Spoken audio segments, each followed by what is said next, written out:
Good morning, world changers. I hope you're all well and welcome to the Change Your World podcast with myself, Suzy Beaumont, a personal development consultant and founder of Change Your World, a health and happiness organisation which is aimed to support you create the life that you really want to live and live a more empowered life. And this is the final week of our Survivor's Guide to Narcissistic Abuse with the lovely Randi Fine, who is a professional narcissistic abuse counsellor and author of Close Encounters of the Worst Kind. This is a book. It's been an absolute lifesaver for me and my partners. So thank you for writing it, Randi. And this week we are going to be discussing how to heal from narcissistic abuse. Now, myself and Randi decided to team up together for this podcast series because if, like us, you have been on the receiving end of narcissistic abuse, you will know how destructive it can be. So our aim is to educate you because if you know the signs to look out for, you're less likely to become a victim to their abuse, but also understanding this disorder will help you to heal. And Randi, of course, is available for private sessions, and you can find out more about Randi and all her resources that she has available at randifine.com. Welcome, Randi. It's lovely to see you again. I can't believe this is our final get-together for this, but I'm sure we'll be doing much more work in the future on this subject. I don't think this is the end. This is the beginning of a journey, I think. Hi, Suzy. It's great to be back. Yeah. This goes on and on and on. I could talk about this, day in and day out all day. There's so much content here. Yeah. Narcissists are pretty relentless, aren't they? It's incredible. And, doing this work, while it is heartbreaking and difficult to deal with so many broken people, it is very fascinating. Yeah. It truly is fascinating to understand the workings of a mind of a pathology we have no ability to relate to. Yeah, and I have to agree. I have become kind of morbidly obsessed with the subject because I do find it the behaviours and traits absolutely abhorrent, but it does fascinate me in that morbidly obsessive way that, wow, how can somebody behave like that or be like that or think like that? And yes, it has been, but as we've said, being on the receiving end of it, and if you are a victim or survivor, don't really like the word victim, but if you have succumbed to the abuse, it's very important that you do get support and get yourself educated. I actually read a quote today that came up on my Facebook feed, and it was, "A narcissist's worst enemy is an educated victim." And I loved that. I thought this is so true.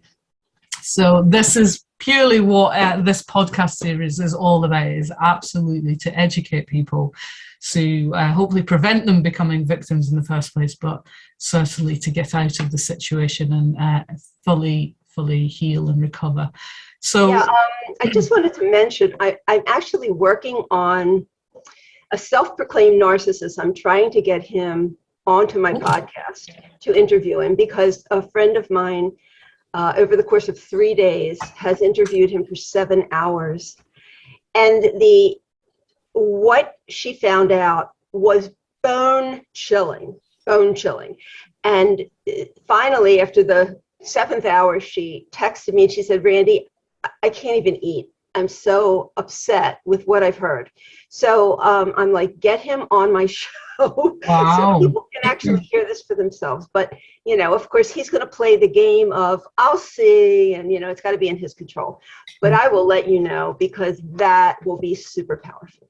That would be very interesting because that's one of the things that, I've not quite, certainly with the narcissists that we're dealing with, I've never quite been able to get my head round if they actually know that they're a narcissist, or they're just oblivious to the pain, or but they're not oblivious to the pain. They know exactly what they're doing.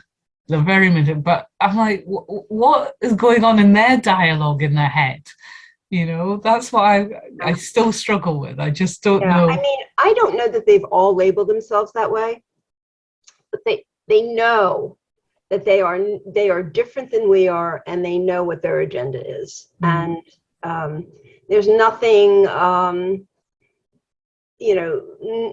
nothing psychotic about it. In other words, they're completely aware, hyper aware of what they do. Yeah, which makes It's my opinion. Yeah, makes it all the more sickening.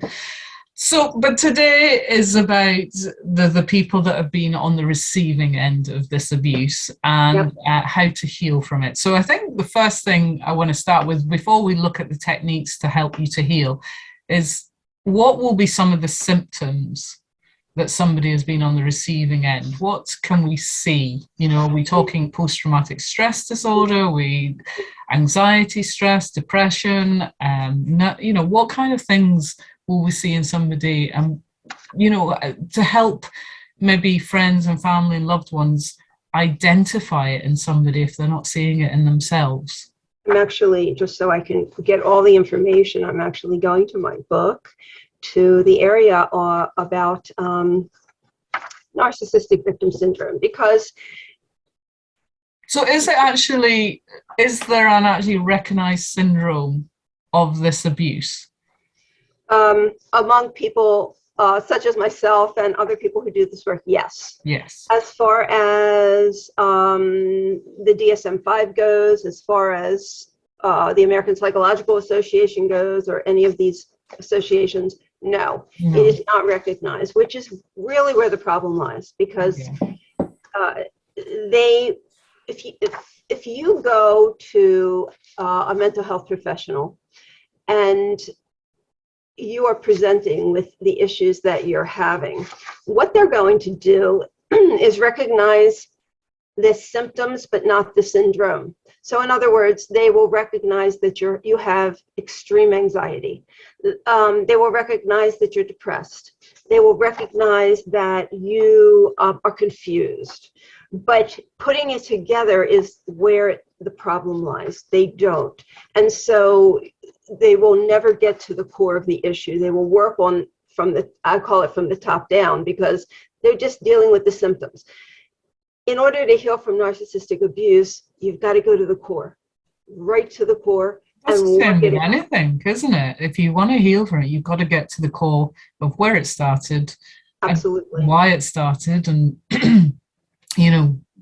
really go to the core, because you're just masking it with whatever medication or the avoidance techniques that we can use, when we don't want to deal with something. Oh yeah, absolutely. So what will be some of the, so we've mentioned those symptoms, anxiety, what have you, but what was it that you called it? You called it narcissistic victim syndrome. I'm just trying to find it in here because I want to make sure I go through. Okay. Okay. So the one that we're all very aware of, that is something I find every survivor of narcissistic abuse comes out with, and that is complex post-traumatic stress disorder. Wow. Which is different than PTSD, which most of us are familiar with. But PTSD is the trauma of one singular event. Complex PTSD is where you have had compound traumas for years and years and years and years and years, and none of them have healed. So what you're doing is compounding one on top of the other on top of the other, which makes sense to the point where it would really break you down. So that's complex PTSD. And I don't know why I can't. It's just so weird. It doesn't want me to find it, but it's here. So some of the things, there we go. I got it. Okay. Problems modulating anger. Person may alternate between inhibited anger, erupted anger. They may have a preoccupation with suicidal thoughts, not necessarily, but they may have self-destructive behavior like self-injury, excessive risk-taking, addiction, depression, anxiety. sometimes problems modulating sexual urges, either compulsive or inhibited. And they have dissociative episodes, disconnecting from their mind or their body, which is something that they learn in childhood as a way to deal with it. They dissociate, meaning that you step out of your own consciousness and you just go somewhere else, so you don't have to experience it. That can be displayed in many ways, just in activity. I don't know, like I'm thinking that I was interviewed for Radio Scotland about mobile phone use, and just this scrolling through social media. I mean, it doesn't have to be what's deemed as a very negative, not that is a negative behavior, but like an addictive behavior, like completely checking out. Yeah, like, and or getting really plastered drunk or something like that. It can be an activity that just completely disconnects you, and you're like, I'm not in the room, not here with you, I'm not thinking anything, I have switched off completely. Yes, exactly. Unable to trust others. This is a big one. Belief that people are users and abusers, and that everyone is dangerous and self-serving. And while I say that that is a symptom of complex PTSD, I don't know that it's so irrational. And I hate to say that because, we really do have to learn that we cannot trust everybody, which is a big lesson for people who get into these situations. Isolation and withdrawal, re-victimization. They look for rescuers, and so they fail to protect themselves. They have a loss of hope and feelings of despair, believing nobody understands them, which is absolutely, for the most part, true. Yeah. Believing they will never recover, which is, it's legitimate until you find somebody that really can help you. Because in many cases, what you're finding is people who pretend to help you, but truly cannot. And then you feel like you get worse. Somatic and medical conditions. So pain syndromes, digestive problems. This is a big one. A lot of people have digestive problems who are going through this. Helplessness, lack of initiative, feeling of being damaged. Like they're damaged goods, nobody will want them. This one, this is a big one too. Chronic guilt and shame, feeling responsible for the abuse. You feel like you did something to deserve this, and you're shameful for what you've been through. You're shameful that you allowed it. You have this feeling of freakishness, not believing, feeling like you don't fit in anywhere. And you may have a preoccupation with this abusive relationship. Adoption of the perpetrator's belief system. Well, it's been drummed into you so much, Yeah, absolutely. Submissiveness. So because you've given away your full power, you don't feel like you have any personal power. Preoccupation with revenge, and sometimes even gratitude toward the perpetrator. So, this is complex. What do you mean, gratitude towards it? But I'm like, wait a minute, I understand the revenge bit, but gratitude, let's pick up on that. So we're talking about like Stockholm syndrome. Right, okay. Where you become sympathetic towards this person, and you become grateful for the crumbs that they've thrown at you. So you begin to focus more on those crumbs than on what you truly deserve. So you get so swept up into it that you lose your ability to look at this, from a different point of view. So, in terms of trying to build yourself up from that, because that's a lot. I mean, just when you're reading that author, one of the things you said, a sense of hopelessness. I mean, if anybody is experiencing that, you completely understand that sense of hopelessness, because where do you even begin to rebuild yourself and pick yourself up from that if that is the starting point? So true. It is. It's a very, the feeling of hopelessness can really overtake you, especially if you don't know where to turn. And the people who you have turned to have shamed and blamed you by basically telling you you're imagining it, get over it already. Can't be that bad. Can't be that bad. Let it go. What was your part in this? How did you co-create? Yeah. What did you do? Right. What did you do to deserve this? Nobody does these things unless you have a part in it. Everybody has a part in relationships. And are you sure you haven't read this wrong? You know, he's such a nice guy. She's such a nice woman. You know, yeah, all of that. Exactly. That's exactly right. So, you get a lot of flack from people, and you begin, just like the narcissist has taught you or conditioned you to distrust your perception. Now it's like, well, the people, my family and my friends, and they're all saying things like, I'm the crazy one. So you come out feeling like you are the crazy one. And you also are very confused. So what I get is, the first time people meet with me for coaching, I'll say, just tell me your story, and they'll tell me. And it's all these horrible things that have happened to them. And then they say to me, does any of that make sense?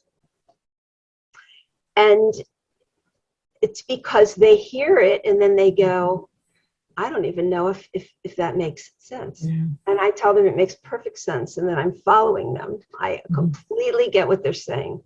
But it's a perception of not being able to trust yourself. The other thing is you have very difficult time making decisions when you get out of these relationships. Like I had one client say to me, Randi, I go to the grocery store. I can't decide which loaf of bread to buy. I am so confused. I cannot make a decision. So that really comes down to not trusting yourself on anything. No. You know, even the bare basics. Right. Gosh. Exactly. You know, some people develop eating disorders, self-loathing, unable to cope with anything. Everything feels overwhelming, unmotivated, uninterested. That's the first thing that'll happen basically is you'll find yourself isolated and really afraid to engage in society. And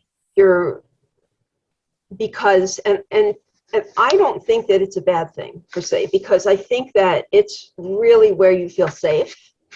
Once you're away from the narcissist and you're in your own environment and you're not triggered and you're not out there where people are saying things to you and you're just with you, it's really the only safe place that you feel while you're working through this issue. So isolation, I don't know if it's really a bad thing. I think it absolutely is necessary for you to regain yourself during this Definitely, time. Because you do get to understand yourself without the influence of somebody else, well-meaning friends or loved ones trying to tell you something.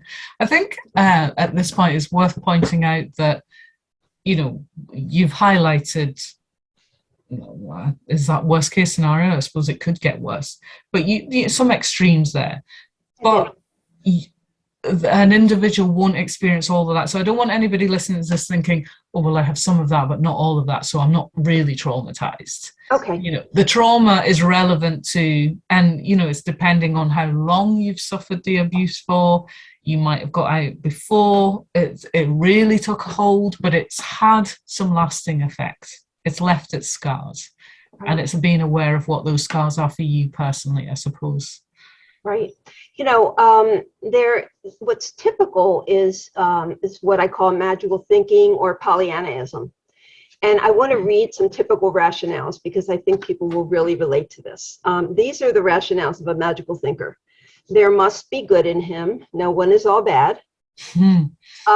She cannot possibly be that manipulative or smart enough to mastermind the things she does. He doesn't mean what he says. She is just a product of her upbringing. Things will be better next time. He can change. If I am perfect or love her enough or him enough, he will change. If I can make her see how much she hurts me, she will stop doing it. I know he loves me. He just doesn't know how to show it. If I pray about it, things will change. She really doesn't want to hurt me. She just needs help. Now, I know that everybody can relate to that kind of thinking. And so this is magical thinking. This is thinking where you have an opinion that's based on nothing. There's no evidence in which to base your feelings, but you want to believe these things because you can't believe that somebody could be this bizarre, this evil, despicable. Evil, absolutely. You cannot believe that a human being can be this way. So these are some of the rationales that people go through. And if you were dealing with a healthy partner or, individual, it's not just about romantic relationships. Some of those situations or those statements might be true. If I,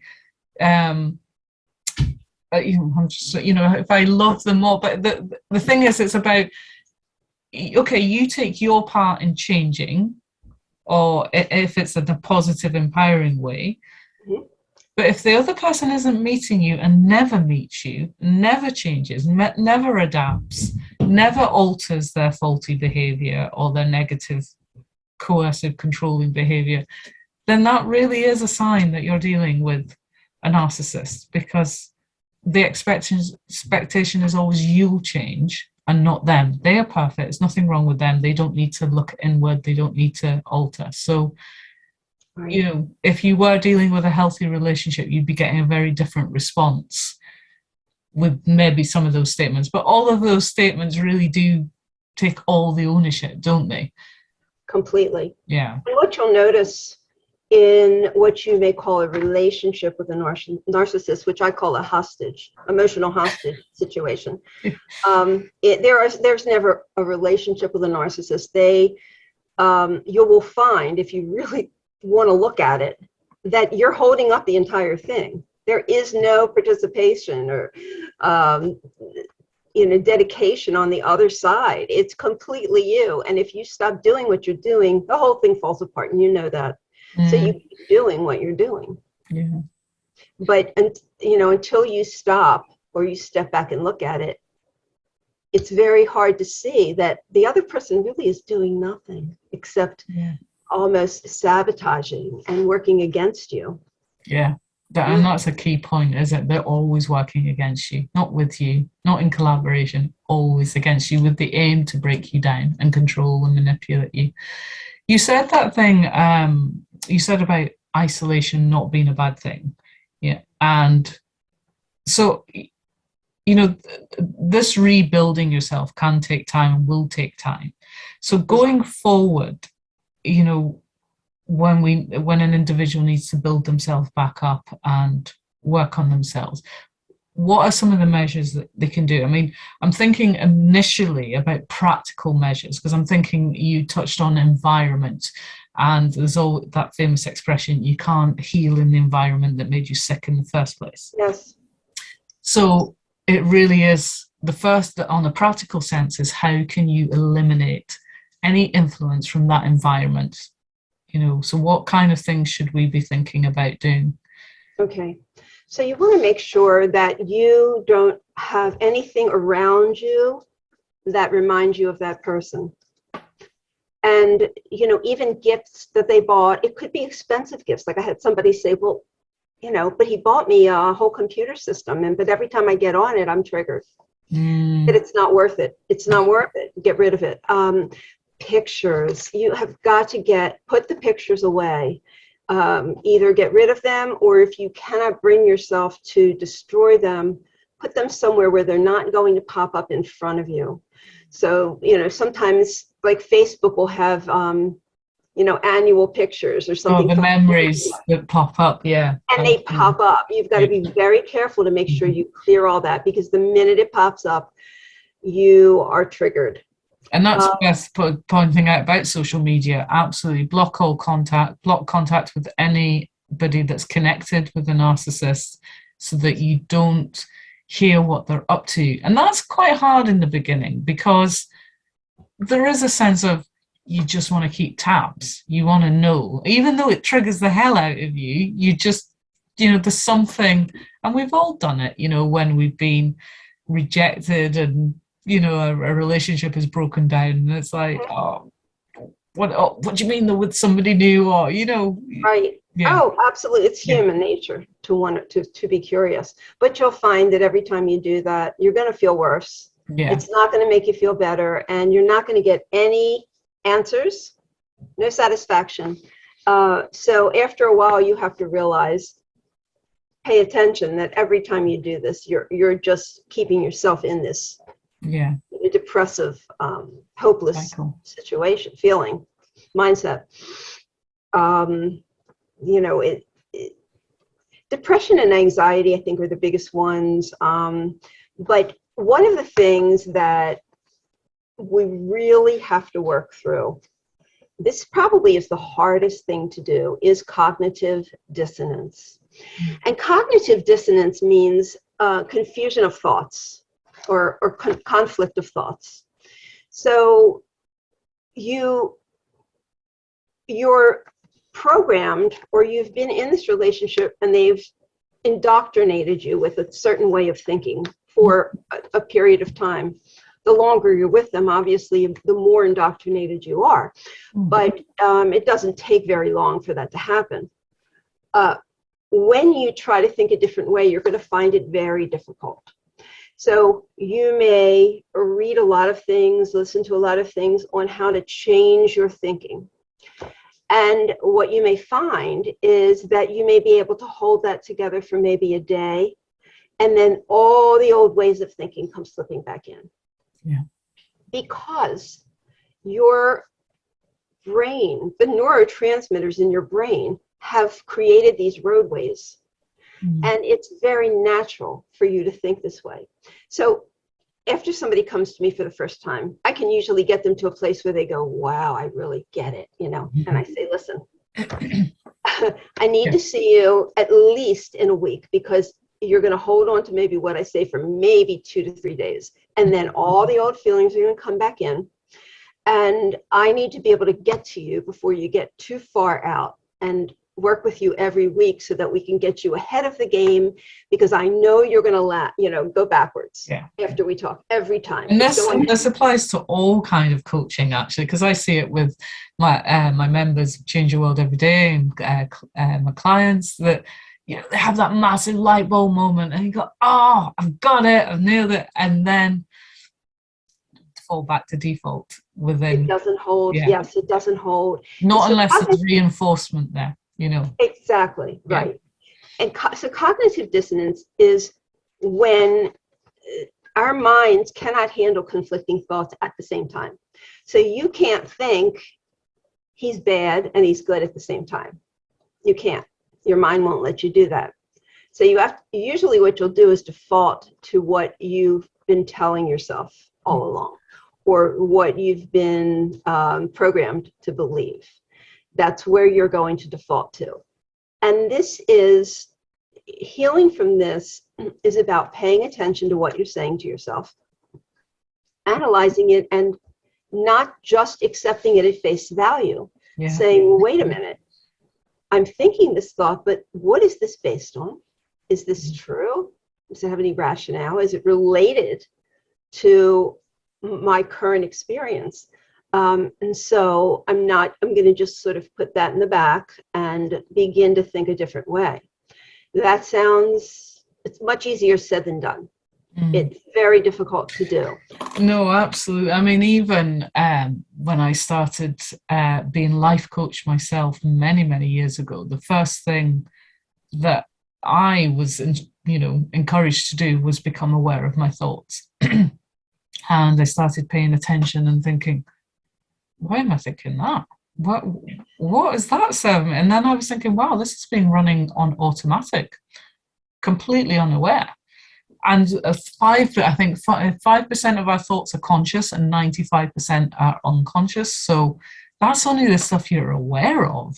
So, you've got this whole internal dialogue of the influence of your abuser running unconsciously for 95% of the time. So, but by bringing it up, by becoming aware of the conscious thoughts, then you start to become of the unaware thoughts as well. So, right. And it's quite alarming in the beginning, because you're just like, I can't believe I talk to myself like that. I can't believe I have these thoughts. Why am I thinking like that? And like you say, when you start saying, where's the evidence for that? You're like, well, there is no evidence. And you're like, well, why are you telling yourself that? And then, you go through this. It's a little bit crazy making in the beginning. Oh, it is. It's very crazy making in the beginning. Yeah. And yet, that's. But know that it's all normal and human, and this is, absolutely. We all do it. Yeah.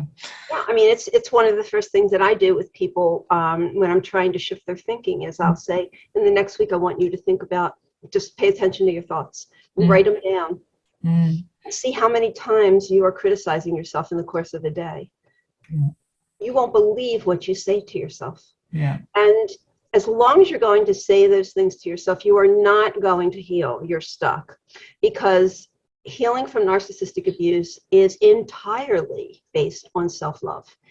It's entirely based on you stopping your need to nurture everyone else in the entire world and give it to yourself, which is usually really hard to do, because our habit is to give it out, not take it in or hold it in or whatever. But self-love is at the core of all healing. And until you completely love, cherish, forgive, accept yourself, you cannot get over this. So, and it's confusing because people think self-love is selfishness. And after having been exposed to the most selfish human being on earth that they've ever met and how ugly it is, they don't want to be that way. They don't want to take anything for themselves, claim anything for themselves. So let me just explain quickly. Selfishness means that you are taking something from someone else, depriving them of something, and keeping it for yourself. Self-love is not that at all. Self-love is your God-given right. Your right to, as a human being who's been given this gift of life, to take care of yourself and nurture yourself. You are supposed to do that. And instead of feeling selfish about it, what happens is when the more you put into you, the more flows outward. So most people who have gotten into these relationships they want to help people. They're givers. But they're finding that they're giving from an empty place. Yes. So you have to build up your self-love, and then you have so much to give, and it doesn't take anything from you. So that's really where we have to go here. And it means to stop thinking about everybody else's feelings and needs, which is a discipline that's difficult to do in the beginning. To an empath and somebody that is a giver, that's like saying, stop breathing. It can be as difficult as that to them. It's very difficult. It is, and so as I'm working with someone on this, we'll be talking about it and they'll say, I really, this is great information. I really want to help my brother with this. And I'm like, do you see what you did there? Yeah. See what you did there? Yeah. I don't want you worrying about your brother right now. I want you to, because it's a deflection. A lot of codependent people do this. In order to deflect away from what we need to do, we just want to help everybody else. but it is a deflection away from the self. And you've got to stop yourself from that need and just say, I'm going to give this to me. I'm going to nurture me. Yeah, guilty of that. I'm just like sitting there going, yeah, codependents, anonymous are us, or not so anonymous. If somebody is, they're in this situation, they need to heal, but they don't have the finances to get a therapist like yourself, or, a coach, what can they do? Because there are resources out there, but what would you advise, where do they start and how can they build up that armory to get educated to help them? Okay. Well, it can be done. It's difficult. It's going to take you a lot longer to do it, because without the constant reinforcement of someone who keeps bringing you back to a healthier way of thinking, it's difficult. But you can put all of these things into play. You pay attention to what you're saying to yourself. Decide that while the world has been very tough on you, you are going to be the one person that isn't. You have to make that choice. Say, I am going to be good to myself. If you can learn to do that, it's pretty much half the battle. If you can decide I'm worthy and I can't function like this, so I need to take care of me. Once you begin to do that, the rest of it gets a lot easier. This is the hurdle. That's the hardest part to jump. But it is going to take a discipline. It's going to take you removing all the triggers from your immediate environment, like we talked about, that are bringing up this person. It's going to take your discipline of not looking in social media, or responding to texts or emails. You should be blocking. And even if they come through, you should not be reading them. So it's, and I think that people learn the hard way. Sometimes, people say, oh, Randi, you told me not to do it and I did it and look where I am. And I say, no, it's good. It's good. Yeah, learn from it. Yeah. You need to make mistakes and see what I'm trying. I can't tell you. You have to experience it. So you're going to make mistakes. Don't beat yourself up if you make the mistakes. Just do it again. Just try it again. And, in my booklet, you are unpicking the conditioned response, and they know the triggers. I think that's a key thing. They know your wounds. They know how to trigger you. And they will push and push and push and push. And if you're not responding to the little ones, then whammo, they'll go in with something big and just like outrageous and cruel just to get that response. Yes. Yeah. I think it's also really important to know that narcissistic abuse is not the relationship or hostage situation you've been in, is not a choice. It is not a conscious choice. It is not a logical choice. You did not make this choice. You didn't make the choice to get into it, and you didn't make the choice to stay in it. And I think this is hard for people because narcissistic abuse is brainwashing. That's one of the aspects of it. And when you're brainwashed, you don't know you're brainwashed. So you think that you're thinking your normal thoughts. It feels normal to you. It's so natural to you. So you think, well, I thought this and I stayed in this and I could have gotten out. I could have, I should have, I would have. Why didn't I? You go through this whole range of questioning yourselves. So I want you to know that when you're in the midst of a relationship like this, the veil is pulled over your eyes and you cannot possibly see it. Yeah. And you will have glimpses from time to time. You'll have a moment of clarity where you'll go, oh, wait a minute, this doesn't feel right. I need to do something about this. But our tendency during these times is to go to the person who we trust the most, which is our narcissistic abuser. We don't realize that that's what's happening. And we verbalize this. And we share it. So, no. I feel really bad when you do this, and I don't like it. I don't want you to do it ever again. And they go, oh no, yes. Never will again. And then they're like, No. Yeah. One Okay. note to me. Yeah. Right, exactly. So when we share our feelings, we get sucked back into the trap. So where we're getting some clarity and we're beginning to sort of move our mind away from it, as soon as we share it, we're back in. The thing So is, and the challenge is, because narcissists are so clever and manipulative and covert, and they're not, they don't wear a sign saying I'm a narcissist and I'm going to destroy you, unfortunately. Unless you know the signs, then it's very evident. However, it's only through going through this process of trying all the normal healthy techniques and communication that you would with a perceived healthy individual. And it's only when you don't get the natural healthy response back that reinforces you're dealing with the narcissist. Do you know what I mean? Because I'm thinking about the situation myself and my partner in. We did not know we were dealing with a narcissist. I didn't even know what a narcissist was until we started this. And, being a coach and all this personal development techniques and the armory of tools and techniques, it's like, oh, let's try this, let's try that, let's do this, let's say that. And it was like, wow, nothing is working here. What's wrong with this person? And I couldn't understand it.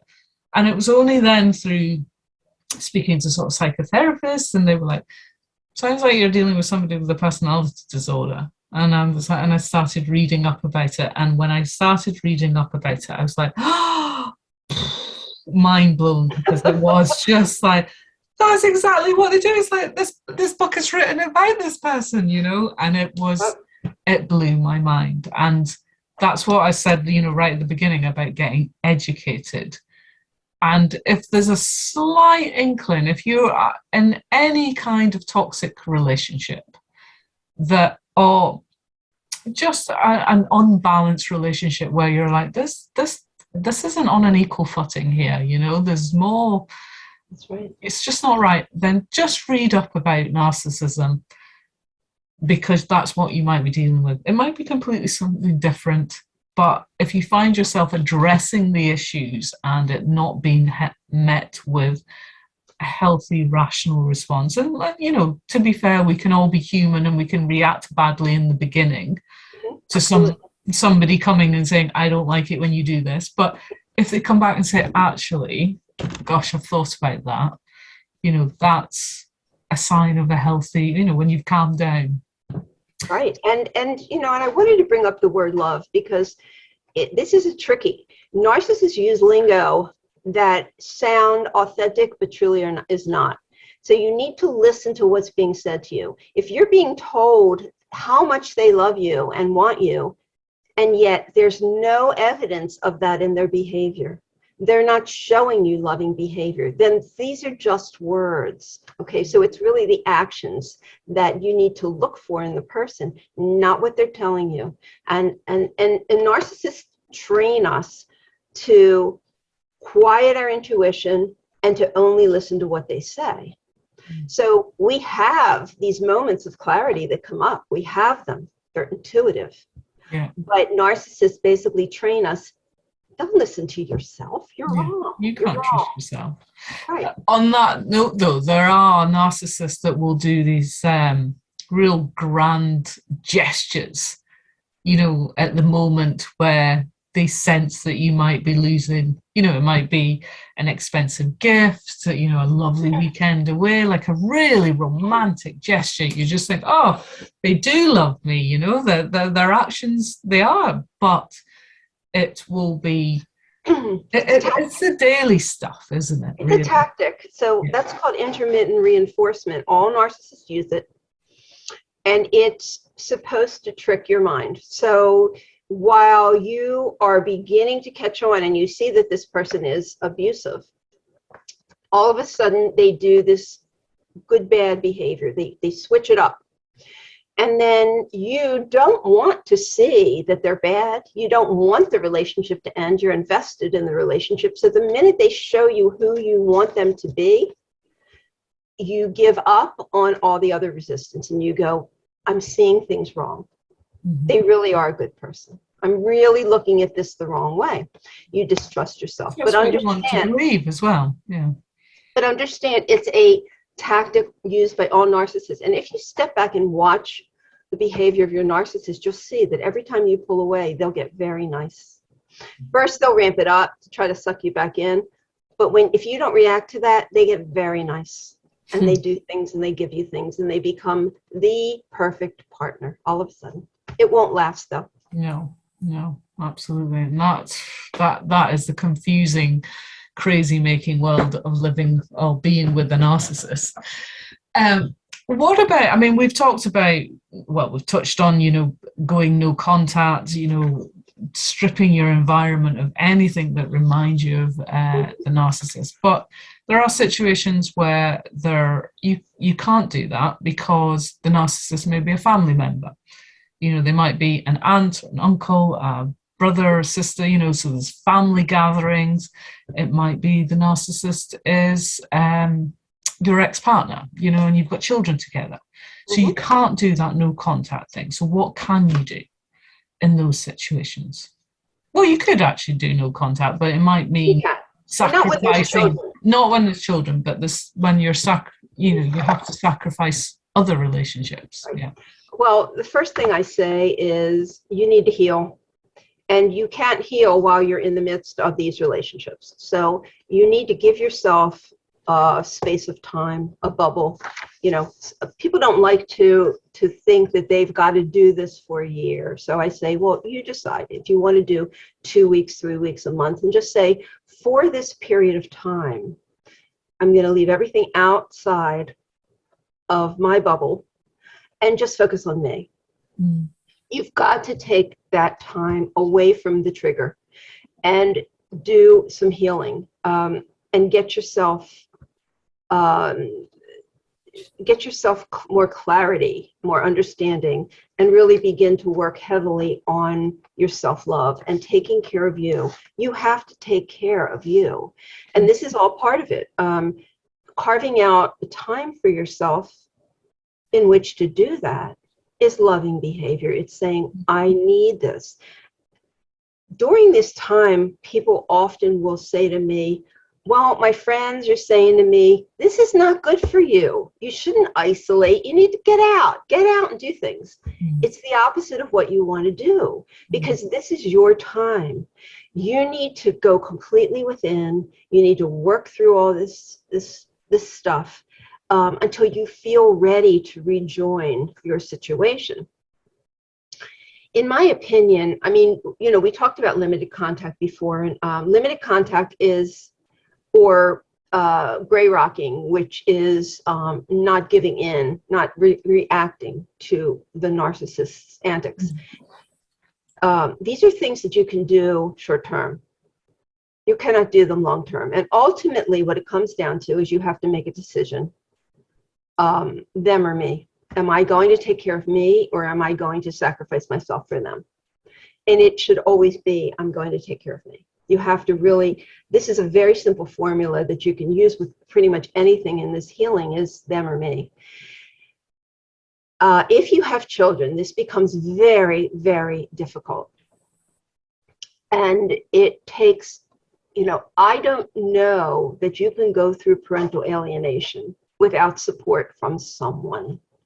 If you can find a family member that you can trust, you need someone because there's nothing more torturous than having your child alienated from you, turned against you, having a child who loved you yesterday now saying they hate you. Or just even if the narcissist doesn't manage to do that, but psychologically abusing the child or weaponizing the child to hurt you. Yes. They might not manage to turn them against you and alienate you, but they are attacking that child all the time. Yes, and you're handing over your precious child who you've nurtured, taken so much time, and they've been your number one focus. All of a sudden handing them over to an abuser. It is very, very difficult to do, very difficult to do. And it takes time to build that muscle of resilience. It really does. It takes time. And it's, you have to understand this is the only place where you have to take a little bit of responsibility for it, because you've got to say, well, I married that person and brought this child into the world. So there is another influence here. I can't be the only influence. This is not how parenting works.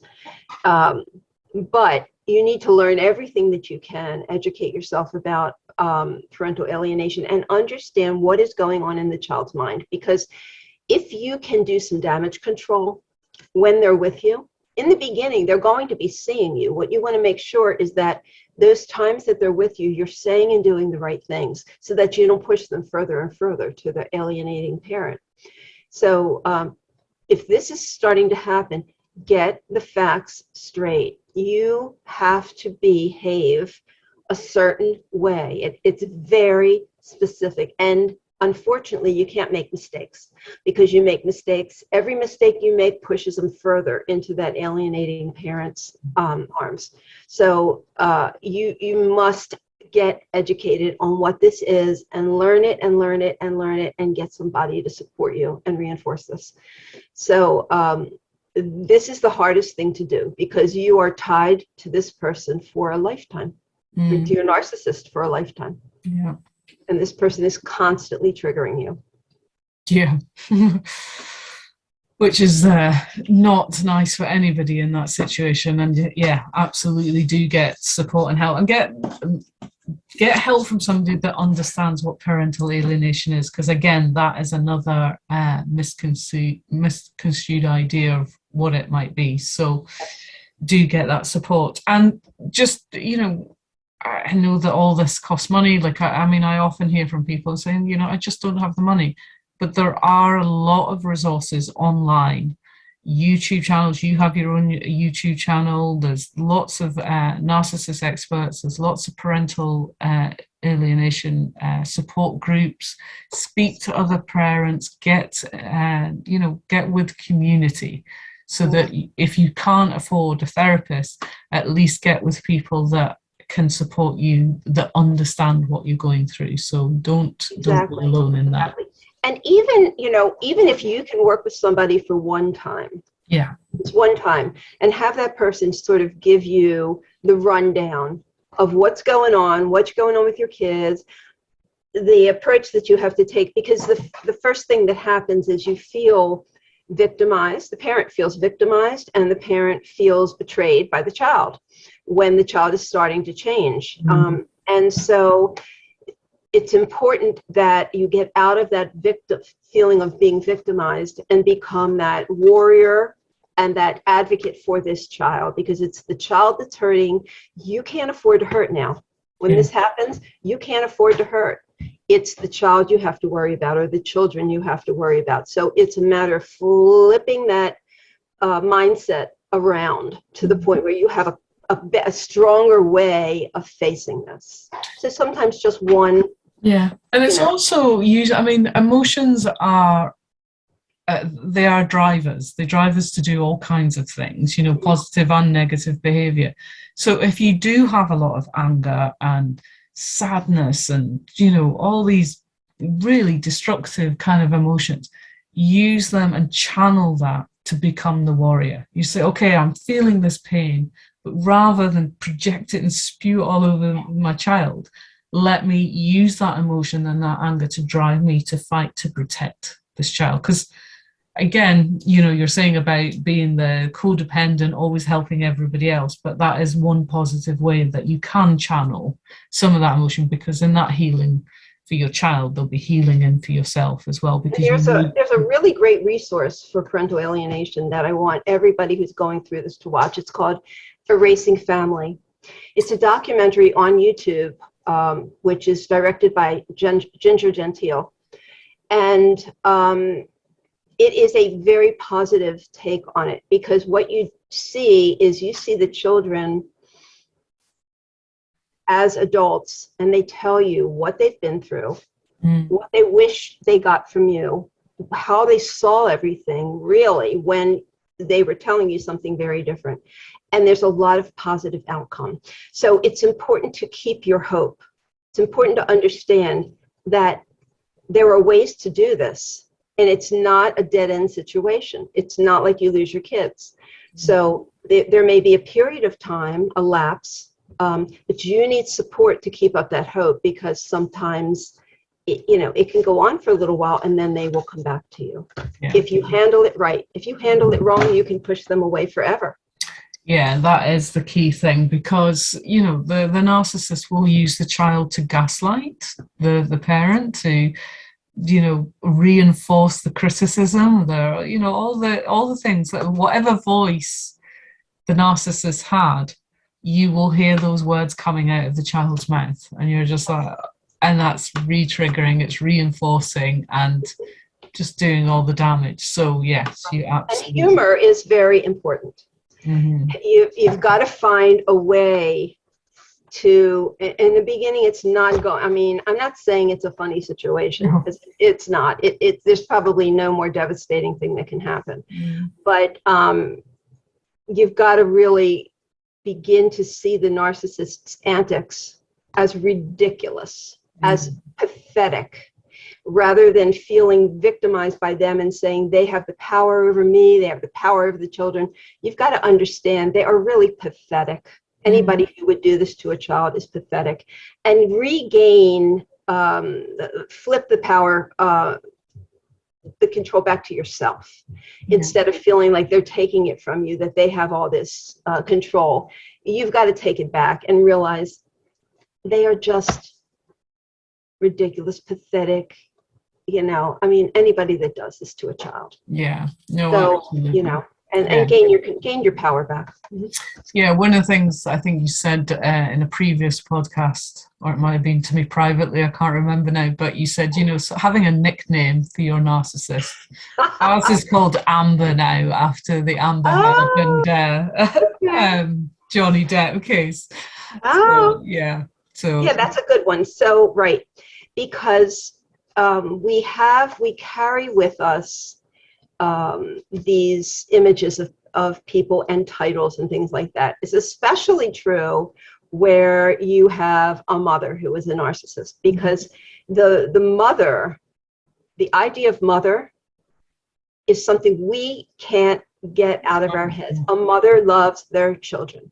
A mother has maternal instincts. So even though this woman has never shown any maternal instincts, have never shown you love, you still somehow think, it's my mother, she loves me.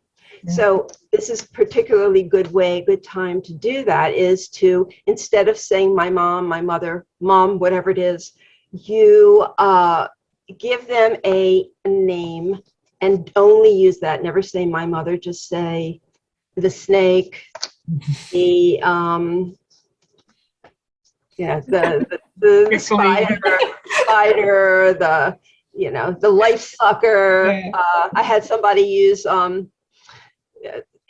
there's what's that movie? The Little Mermaid. Who is the big squid? You know what I'm saying. Her. Somebody used her name. Blonde-haired lady. Somebody used her name. Cruella de Vil. Yeah, so if you can find a way to label it, you're not hurting that person. You're just tricking your mind into thinking in a healthier way. And so, yes, if you can do this with anyone who you feel has flipped this control in your mind, you think they are in control of you. If you change it from who you think they are and give them a label that triggers something in your mind, it can help tremendously. And it is that way of just injecting a little bit of humor straight away, even in the early days, and just disassociating from the person you thought you were in relationship with. You mentioned in a previous podcast, you have a technique that you use with your clients that can very quickly, rewire the pathways in our brain? Well, it's called neurobilateral processing. And this is a technique that I've been trained and certified in, where when we have a trauma, the trauma will lodge in our right brain. And what we find is we can't work through that trauma. Sometimes we can't even access that trauma because we're trying to access it from our logical left brain. And if it's lodged in there, we can't do that. So what this does is, and it's very quick, it's very easy, and it does not re-traumatize you. It brings up the trauma. It gets it so that both the left and the right brain can process it. We get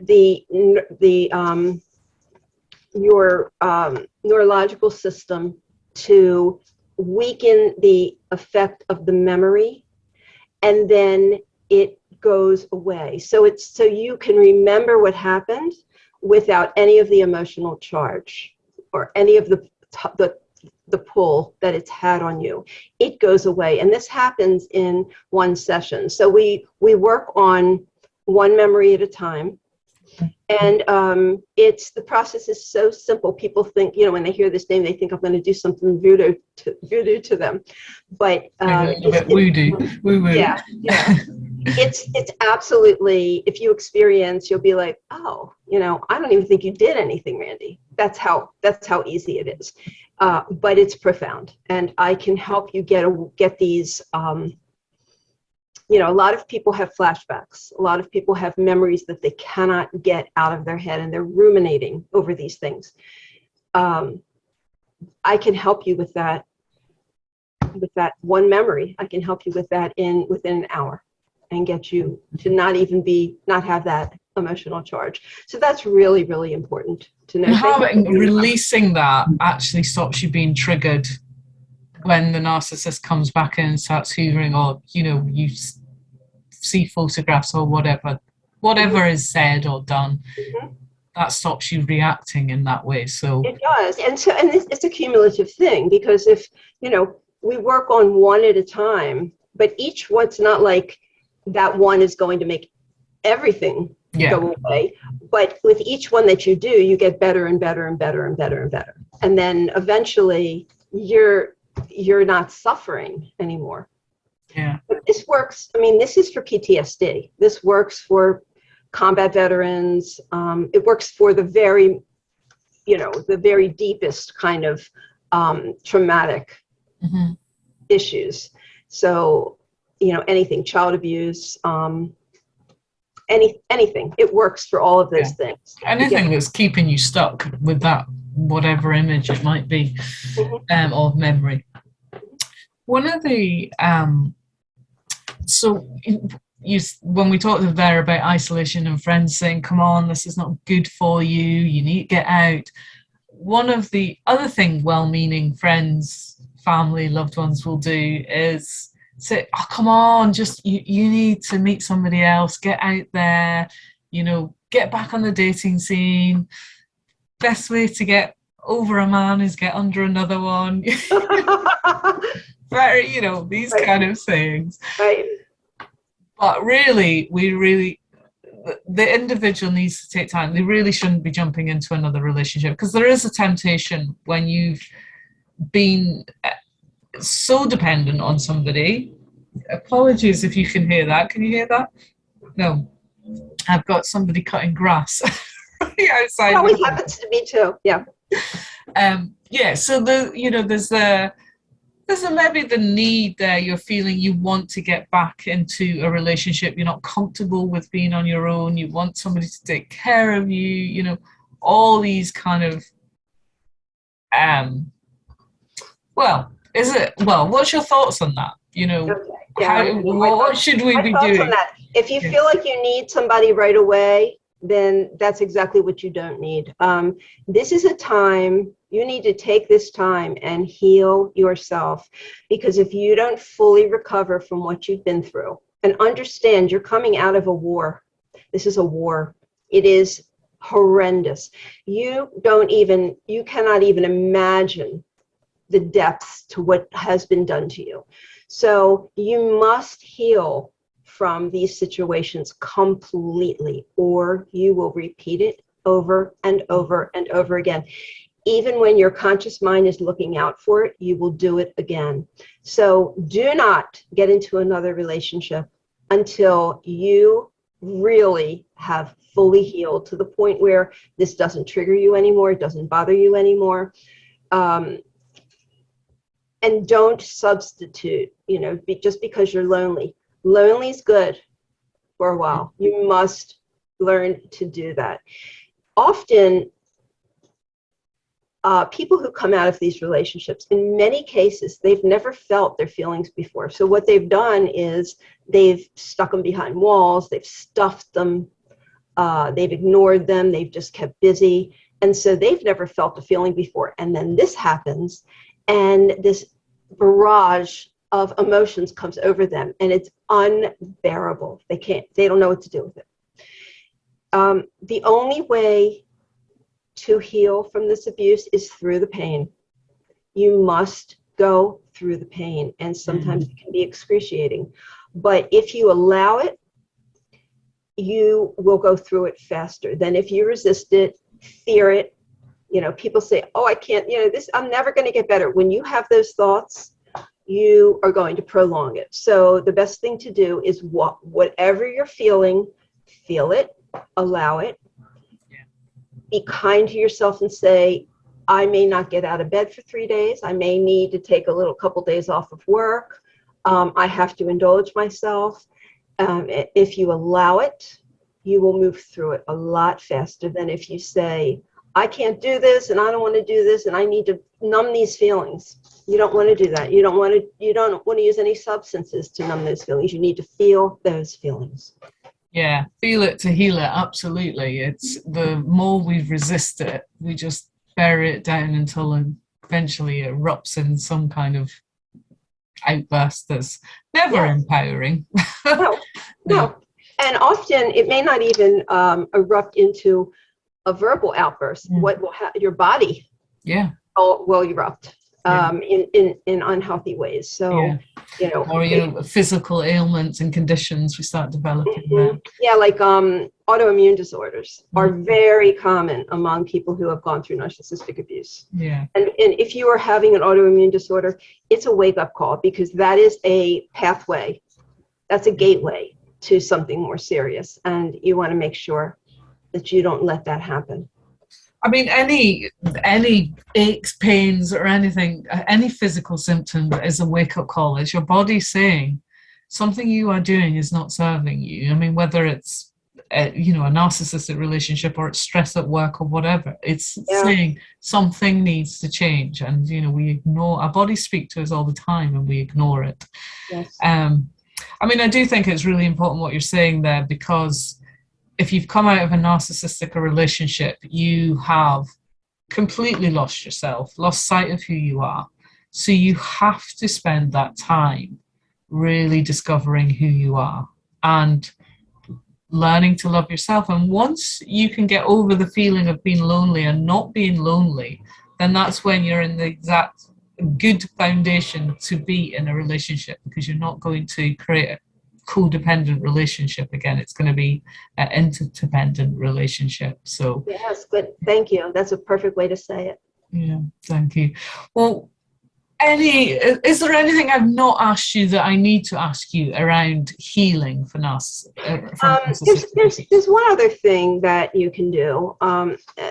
This is something I've actually used for myself, and writing letters can be very, very good. Now, because often the person who has abused you, with that person, you cannot say what you need to say without them responding and coming down on you. And so you have a lot of trapped thoughts that you wish you could say to somebody. Yeah, your hurt's not being validated by anyone, Exactly. Yeah. So letter writing and then ceremonial burning is really a good one. And if what you need to do is you need to write a goodbye letter to this person. And in this letter, you're going to mention what happened, how it felt to be you at that time, how it has affected you since then, what you're doing now to let it go. And then in this letter, you acknowledge the power that you gave away. I gave you this power, but now I'm taking it back. And believe me, I have won. And I've gained so much as a result, have learned this, and then goodbye. So you get all of this out, you talk about what happened, you empower yourself, you make a statement that yeah, I gave you my power, but you know what? I'm taking it back. And then, goodbye, I'm done. Sayonara, adios. And then you burn it and let it go. You burn it and let it go. You never want to send these letters. Don't No, send just to clarify, do not post this letter. do not send these letters. These are for you.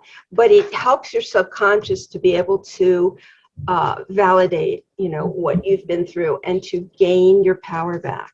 Yeah. So I've done this. Yeah. It's helpful. No, and it very much is. And I was talking about this yesterday with a friend about the power of journal writing.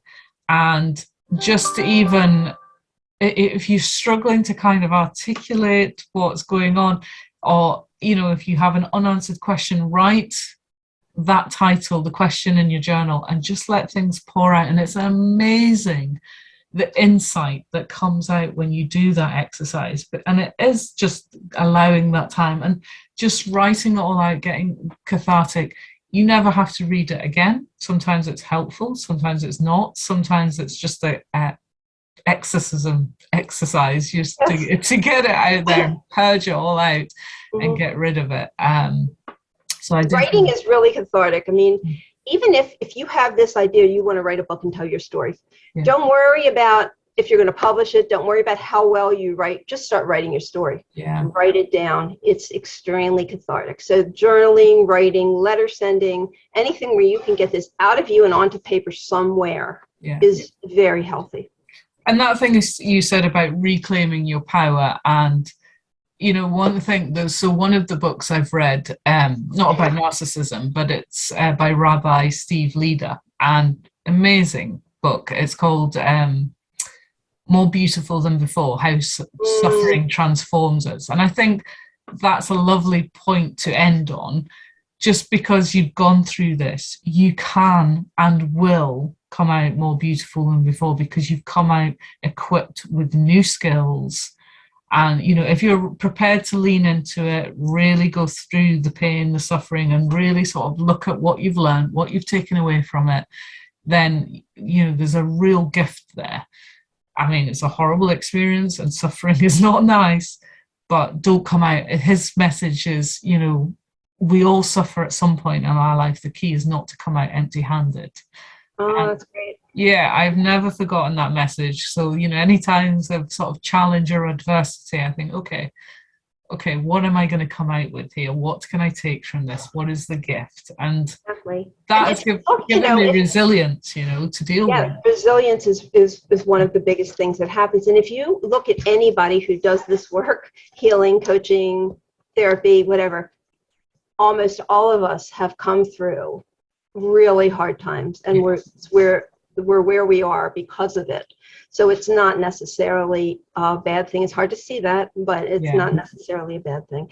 And I interviewed somebody on my podcast, Define Time for Healing, on Tuesday, and she had beautiful messages, but her message was, the core of the message was that everything is perfect.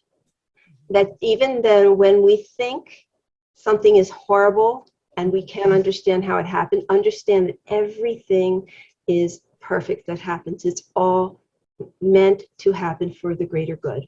Yeah. And I completely agree. I had an experience. I went to a 10-day retreat, and it was after the loss of my mum and my sister, and I was grieving. I was in a lot of pain, and I had this very spiritual experience where I saw the whole thing. I was like watching it from an observer's point of view, and just seeing all that I'd been through and all that I'd become as a result, and how strong it had made me, and just saw how it had all played out perfectly to get me to that, because none of that would have happened without that adversity.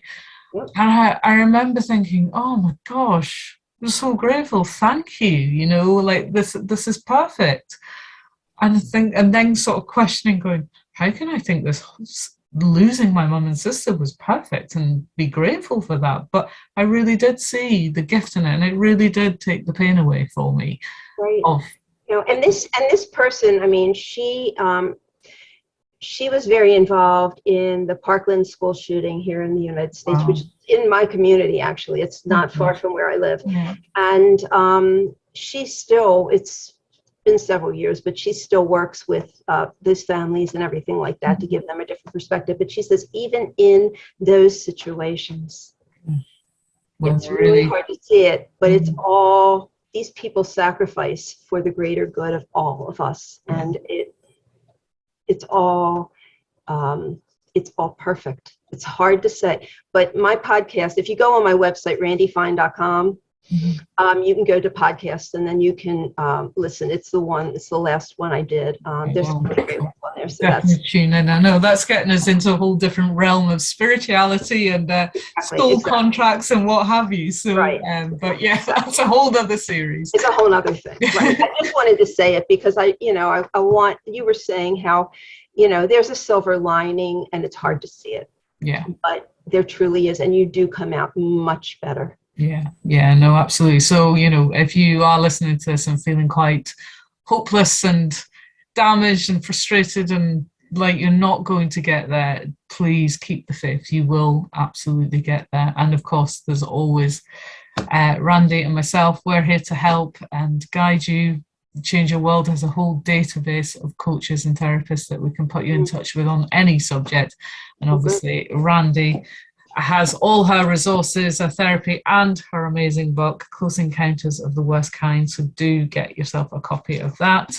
And all I can say is thank you, Randi, for all the amazing work you're doing and the healing that you are putting out there into the world, because, I think we're becoming acutely aware more and more now of that narcissism is more prevalent than we first thought. And yeah, we're seeing it more and more now. So your work is very much needed. So thank you. You're welcome. Thank you. Thank you for giving me this opportunity to be able to speak to everybody. There's so much help for everyone out there. And it's really in perspective. It's really about changing the way that you're thinking about things. And that's really pretty much what I do with people, is help them to think a different way. Yeah. Because you can do this. Everyone can do this for themselves. It's just a matter of changing the way you're thinking, recognizing, like you said, that you have this recorder going on and on and on in your head, and it's not relevant to today at all. Yeah. So, but thank you for this opportunity. And I wish all of you well. I'm here if you need me. My book is here. And there's lots of resources on my website. If you can't afford the book, I publish a lot of those, the chapters on my website. And there's also an app called Narcissistic Abuse Survivors. What is it called? Yeah, I can't think of it. But there's an app. Is this your app? I have an app, yes. Oh, right, okay. Called Narcissistic Abuse Survivors, I think, something like that. And, you'll see that it's Randi Fine. Okay. And yeah, you can access that on Apple or Google Play or whatever. Yeah. Okay, and that links you directly to the website as well.